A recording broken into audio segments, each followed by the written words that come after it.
One day cricket থেকে অবসরের ঘোষণা দিয়েছেন চ্যাম্পিয়ন্স ট্রফিতে অস্ট্রেলিয়াকে নেতৃত্ব দেয়া স্টিভেন স্মিথ। তবে টেস্ট এবং টি-20 ক্রিকেট খেলা চালিয়ে যাবেন বলে জানিয়েছেন তিনি। আইসিসি চ্যাম্পিয়ন্স ট্রফির সেমিফাইনালে গতকাল মঙ্গলবার ভারতের বিপক্ষে হেরে বিদায় নেওয়ার পর ওডিআই ক্রিকেট থেকে অবসর নেওয়ার ঘোষণা দেন। ম্যাচ শেষে তিনি দলের সতীর্থদের জানিয়েছেন যে তিনি এখনই ওয়ানডে ক্রিকেট থেকে অবসর নিচ্ছেন। স্টিভ স্মিথ ওডিআই ক্রিকেটে অস্ট্রেলিয়ার অন্যতম সফল এবং দীর্ঘস্থায়ী খেলোয়াড় হিসেবে বিদায় নিচ্ছেন।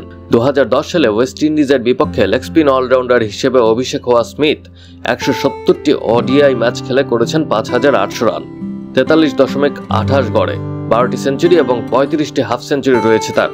34.67 গড়ে 28টি উইকেটও নিয়েছেন তিনি 2015 এবং 2023 সালের আইসিসি বিশ্বকাপ জয়ী দলের সদস্য ছিলেন। 2015 সালে প্রথমবারের মতো অস্ট্রেলিয়ার ওডিআই দলের অধিনায়ক হিসেবে দায়িত্ব নেন। পরে অনেক সিরিজে প্যাট কামিন্সের অনুপস্থিতিতে অন্তর্বর্তীকালীন অধিনায়ক হিসেবে দায়িত্ব পালন করেন।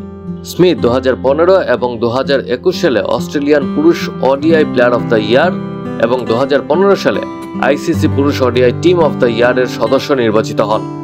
অবসর নিয়ে স্টিভ স্মিথ বলেন, এটি একটি অসাধারণ যাত্রা ছিল এবং আমি প্রতিটি মুহূর্ত উপভোগ করেছি। তিনি আরও বলেন, অনেক অসাধারণ সময় এবং সুন্দর স্মৃতি রয়েছে। 2টি বিশ্বকাপ জেতা ছিল একটি বড় অর্জন। এখন 2027 সালের বিশ্বকাপের জন্য প্রস্তুতি নেয়ার একটি দারুণ সুযোগ। তাই মনে হয় এটি সরে যাওয়ার সঠিক সময়। Action sports.